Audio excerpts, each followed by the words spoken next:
आपको मध्यकालीन भारत के बारे में बताने जा रहा हूँ। मध्यकालीन भारत में धार्मिक दृष्टिकोण। मध्यकालीन भारत के जितने भी शासक थे उनका धार्मिक दृष्टिकोण कैसा था, इसके बारे में मैं बताने जा रहा हूँ। मध्यकालीन शासकों में अकबर अनेक कारणों से विशिष्ट महत्व रखता है। वह एक महान साम्राज्यवादी शासक था। उसने एक उत्कृष्ट प्रशासक के गुण थे और वह धार्मिक उदारता और सांस्कृतिक प्रगति की नीतियों को प्रोत्साहन करने में अत्यधिक सफल रहा। इतना ही नहीं, उसने भारत में एकीकरण का मार्ग भी प्रशस्त किया। इस दिशा में अकबर की सबसे उल्लेखनीय उपलब्धि उसकी धार्मिक नीति थी। मध्यकालीन शासकों में धार्मिक नीति को अकबर ने नया आयाम दिया। अकबर के पूर्व सल्तनत कालीन शासकों द्वारा उदार धार्मिक प्रवृत्ति का प्रदर्शन प्रायः कम ही हुआ था। सल्तनत कालीन बादशाहों में कुतुबुद्दीन ऐबक, इल्तुतमिश ये लोग आते हैं। यद्यपि वे धर्मांध नहीं थे, फिर भी उनकी धार्मिक प्रवृत्ति का प्रदर्शन प्रायः कम ही हुआ था। शेरशाह ने इस दिशा में कुछ आरंभिक प्रयास अवश्य किए थे, किंतु एक पूर्णतः उदार धार्मिक नीति का आरंभ अकबर के शासनकाल में ही संभव हो सका। अकबर की धार्मिक नीति का निर्धारण विभिन्न तत्वों द्वारा हुआ। सर्वप्रथम अकबर व्यक्तिगत रूप से उदार प्रवृत्ति रखता था। धार्मिक क्षेत्र में वह किसी मत का समर्थक न होकर सत्य का प्रतिशायी था, मतलब सत्य का ही समर्थन करता था। उसके दरबारी इतिहासकार अबुल फजल के शब्दों में सम्राट गंभीर चिंतन और सोच विचार में बराबर डूबा रहता था और इसका मुख्य उद्देश्य ईश्वर एवं सत्य के संबंध में जानने की उत्सुकता थी। अतः अकबर धार्मिक रिवाज से परे था। उसके पूर्वज भी धार्मिक कट्टरता से प्रायः मुक्त थे। ऐसा पूर्णतः नहीं कहा जा सकता है। बाबर ने हुमायूं को शासन संबंधी सुझाव दिए थे। उसने हिंदू प्रजा के प्रति उदार प्रदर्शित करने का सुझाव भी दिया था। हुमायूं के शासनकाल में अस्थिर वातावरण में यह नीति कार्यान्वित न हो सकी, किंतु अकबर ने इसे बड़ी सफलता से लागू किया। अकबर की धार्मिक नीति को प्रभावित करने में उसके शिक्षक अब्दुल लतीफ़ का योगदान था। अकबर स्वयं एक सुन्नी पिता और शिया माता का संतान था और अब्दुल लतीफ़ सूफी मत के में विश्वास रखता था। अतः अकबर पर आरंभ से ही इस्लाम धर्म की विभिन्न विचारधाराओं का प्रभाव पड़ा। आगे चलकर अकबर का संपर्क हिंदू धर्म के साथ भी घनिष्ठ रूप से हुआ, जब उसने राजपूत राजघरानों के साथ वैवाहिक संबंध स्थापित कर लिए। कालांतर में उसका संपर्क जैन, ईसाइयों एवं पारसियों के साथ हुआ, जो उसके द्वारा मुगल दरबार में आमंत्रित किए गए थे। उसके सिख गुरु से भी संबंध थे।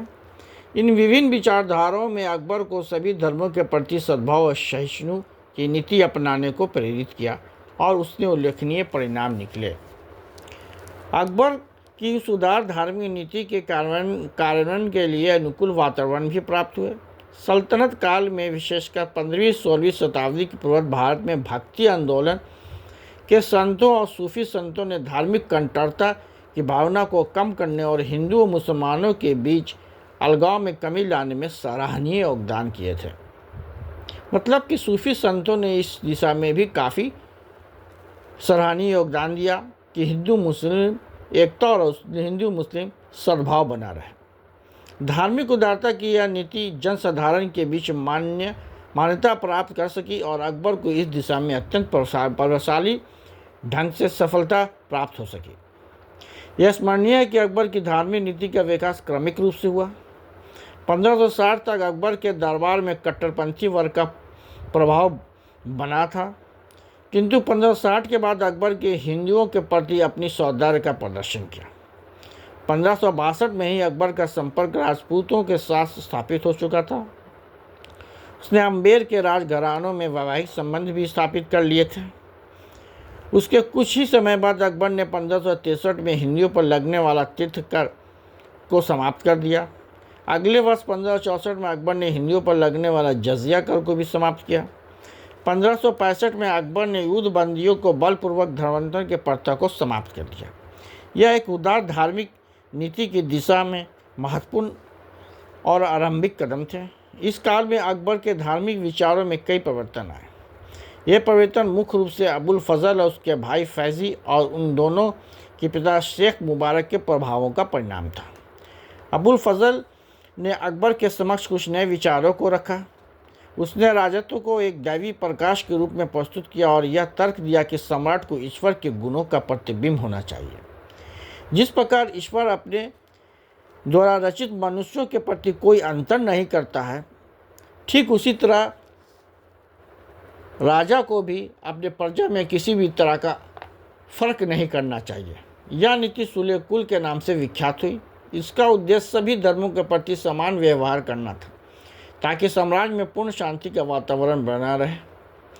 अबुल फजल के अनुसार इस नीति का अनुसरण करने वाला शासक ही वास्तव में न्यायप्रिय शासक है और अपनी प्रजा का सच्चा नेता अथवा इमाम आदिल है। इन सभी दृश्यों से अकबर जो है सभी मुस्लिम बादशाहों में उसकी जो धार्मिक नीति थी काफ़ी सहिष्णुता थी और वो अभी सभी जनताओं को एक समान रूप से देखकर चलता था।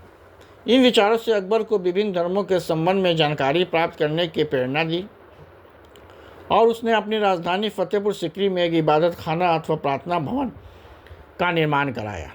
प्रत्येक बृहस्पतिवार को विभिन्न धर्मों के आचार्यों की संगोष्ठी के लिए आमंत्रित किया गया। 1578 तक यह कार्यक्रम चलता रहा, किंतु इससे अकबर को संतुष्टि नहीं हुई। उसने अनुभव किया कि विभिन्न धर्मों के मानने वाले एक दूसरे के धार्मिक विचारों को समझने या सराहने के बजाय केवल एक दूसरे की आलोचना में लगे रहते हैं। कभी कभी यह आलोचना कटुता के स्तर पर चली जाती थी।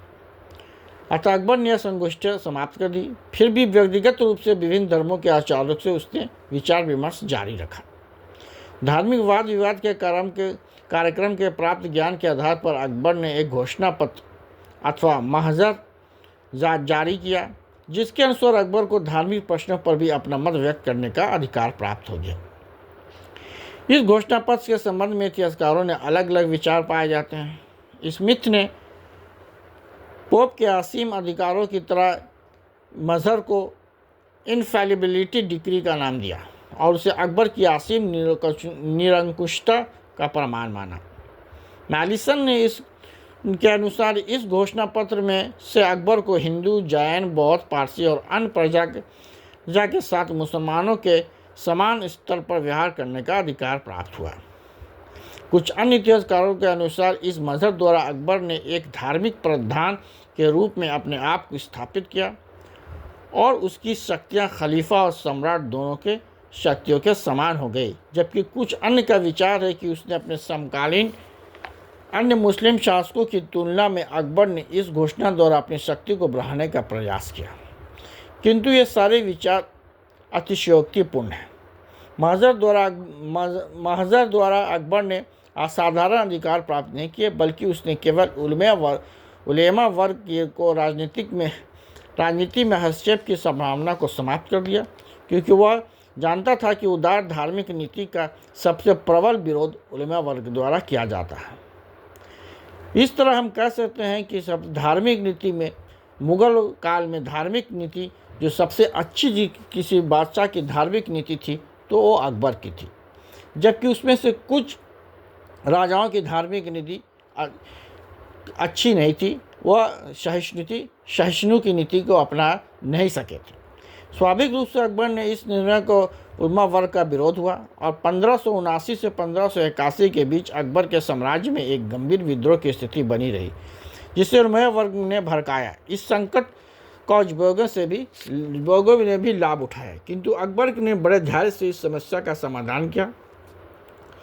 उलेमा वर्ग की शक्ति अब पूरी तरह से नियंत्रित कर दी गई और अकबर के लिए धार्मिक नीति के क्षेत्र में एक अंतिम प्रयोग और मार्ग प्रशस्त किया। यह अंतिम प्रयोग दीन इलाही अथवा तौहीद इलाही के नाम से विख्यात है, जो 1581 के आसपास आरंभ हुआ था। कुछ इतिहासकार ने इसे दीन इलाही और अकबर द्वारा स्थापित किए गए धर्म की संज्ञा दिया थी, जो पूर्णतः गलत है। मौलिक रूप से इस नई विचारधारा के साथ दीन का भी उल्लेख नहीं था।